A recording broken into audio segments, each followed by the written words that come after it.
Alors, une machine peut-elle véritablement penser? C'est une question vertigineuse. Aujourd'hui, on va explorer une expérience de pensée assez célèbre qui nous force à nous demander si un ordinateur peut véritablement comprendre ou s'il ne fait que simuler la compréhension à la perfection. Mais bon, avant de se lancer tête la première dans la philosophie, commençons par quelque chose de bien concret. Parce que l'intelligence artificielle, ce n'est plus de la science-fiction, c'est une réalité de tous les jours, et particulièrement dans le monde de la médecine. Oui, on a dépassé le stade de la simple théorie. L'IA est devenue un outil quasi quotidien dans les hôpitaux, et elle est en train de complètement redéfinir la façon dont les soins sont apportés aux patients. Et son impact, il est vraiment concret, on le voit partout. Elle aide les médecins à poser des diagnostics plus fiables, à créer des traitements sur mesure pour chaque patient, et même à anticiper comment une maladie va évoluer. Bref, elle optimise toute la chaîne de soins. Ce qui est vraiment bluffant, c'est sa capacité à analyser des montagnes de données complexes avec une précision bien quasi surhumaine. Elle va déceler des motifs, des anomalies que même l'œil humain le plus expert pourrait laisser passer.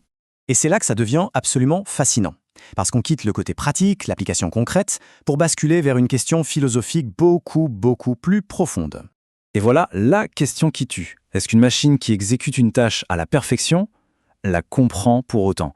Est-ce qu'il y a une once de compréhension, une véritable intelligence derrière tout ce code?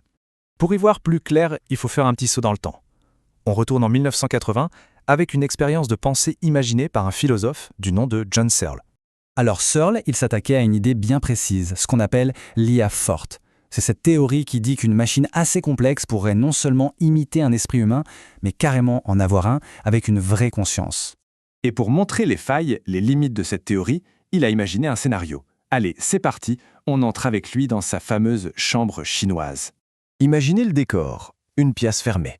À l'intérieur, il y a une personne qui ne parle pas un seul mot de chinois, mais elle a un énorme manuel de règles. On lui glisse des questions écrites en chinois sous la porte. En suivant scrupuleusement les instructions du manuel, du genre « si tu vois ce symbole, écris celui-là », elle arrive à formuler des réponses parfaites en chinois. Pour quelqu'un qui regarde de l'extérieur, c'est limpide. La personne dans la pièce maîtrise parfaitement le chinois. Mais la vraie question c'est, est-ce que la personne à l'intérieur, elle, comprend vraiment ce qu'elle écrit? Est-ce qu'elle a la moindre idée du sens de la conversation qu'elle est en train d'avoir? Pour Searle, la réponse est non.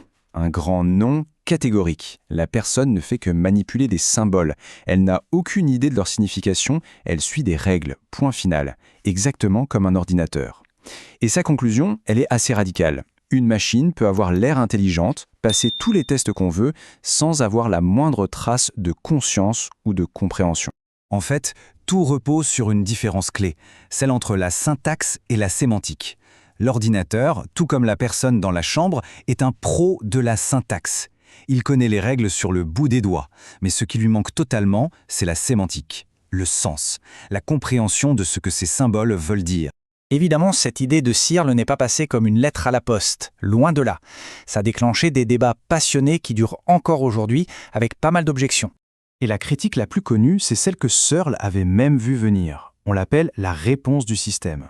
L'argument ici, c'est de dire « Attendez, bien sûr que la personne toute seule ne comprend rien. Ce n'est qu'un rouage de la machine, le processeur si on veut. Ce qui comprend vraiment, c'est le système dans son ensemble. La personne, le livre de règles, la pièce, c'est cet ensemble qui forme une intelligence. » Et puis, il y a d'autres critiques qui sont arrivées. Certains disent qu'un tel livre de règles est tout simplement impossible à créer sans une vraie connaissance du monde. Et puis, la question la plus troublante peut-être, si on suit le raisonnement de Searle jusqu'au bout, où est la compréhension dans notre propre cerveau? Finalement, ce n'est qu'un amas de neurones qui suivent des règles biochimiques, non? La chambre chinoise ne serait-elle pas une excellente métaphore de notre propre esprit? Et tout ça, ça nous ramène à aujourd'hui. Comment cette expérience de pensée, vieille de plus de 40 ans, s'applique à la technologie de pointe qu'on développe actuellement? Bon, les IA médicales qu'on a de nos jours sont évidemment bien plus complexes que le scénario de Searle, mais la question fondamentale qu'il a posée, elle, n'a pas pris une ride. Elle est plus pertinente que jamais. Est-ce que cette IA qui repère une tumeur sur une radio n'est finalement qu'une version 2.0 de la chambre chinoise? Une machine ultra sophistiquée qui manipule des pixels en suivant des règles, mais sans jamais rien comprendre à ce qu'est une maladie, la souffrance ou la vie.